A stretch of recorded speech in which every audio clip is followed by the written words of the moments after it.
rubbing it in the face of the US, and now they're coming over and dancing in our face saying like, haha, we have the best robots.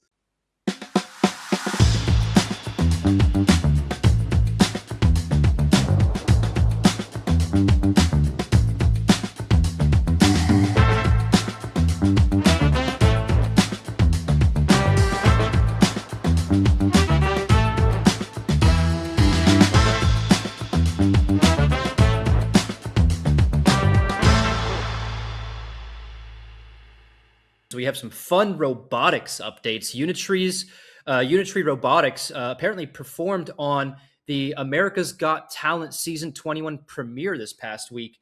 They launched their robot to dance in perfect synchronization to Lady Gaga's Abracadabra alongside a human engineer. It was an individual from China that was supporting the company. A number of judges had claimed that what they had seen, the robot dancing, was insane, brilliant, nuts, etc. Many of these judges saying they've never seen anything like this before. We've seen videos of Unitree's humanoid robots dancing before, in fact, doing a number of different things. I think it's the same company that had been having their robots participate in, like, was it the robot deathmatch boxing things? But, it's really funny because I think some estimates have shown that Unitree ships close to 15,000 robots annually, priced at $16,000 per unit. So that's roughly $250 million in annual hardware revenue. And it's more humanoid robotics platforms shipped than any other Western robot company combined. But most of their humanoid robots, we know, are used for AI research and development and pilot programs to collect data and improve embodied AI applications. So we haven't seen any real applications of humanoid robot platforms replacing human labor at scale, but we know that may change in the very near future. In comparison, Elon Musk might think that his Tesla Optimus is a huge competitor here, and there is some amazing potential in the future, but we've not yet seen Tesla Optimus perform any sort of productive task in a Tesla factory, or even do anything like this dance in front of the America's Got Talent judging panel. Yeah, I mean, this also ties in with what we're going to probably be talking about both later in this episode and for the foreseeable future. But these valuations, I think it was Silicon Valley that says, like, don't ever make sales, don't make money.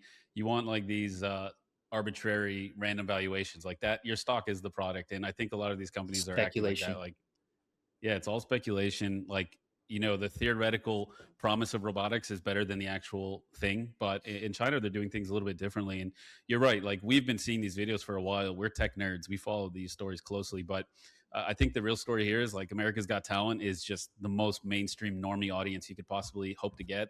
And they don't follow robotics at all. So this is like the first real, I don't know, meeting point for those audiences, or this intersection between like normie mainstream culture and robotics. And it's even stranger that it's like, it feels almost like too good to be true. Like, this was very calculated. This was like a paid shill, amazing marketing and PR for a Chinese company in a foreign show.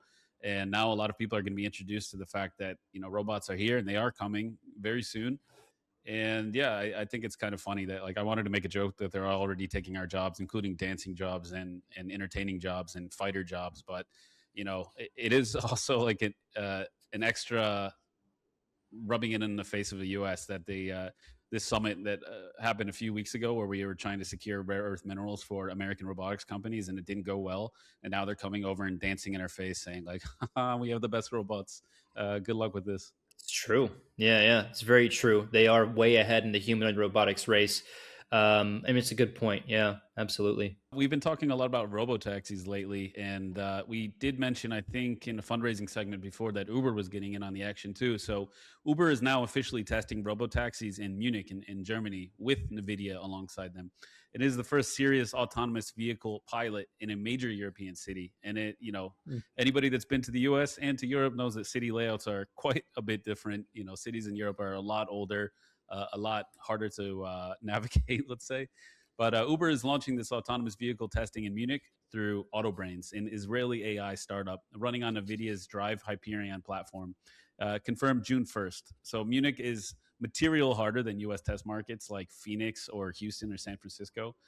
Narrower lanes, denser pedestrian, stricter liability regulations, older infrastructure, cobblestone roads, more unpredictable weather as well than Phoenix or San Francisco.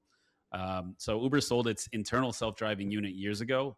So this is the company re-entering autonomous vehicles through partnerships rather than internal development. So they sold it off because they didn't see the potential or the promise, and then they got back into it because they see it's unavoidable now with competitors like Tesla and Waymo getting in on the action. So they didn't want to get left behind. They want to evolve as a company. Makes a lot of sense to me and you.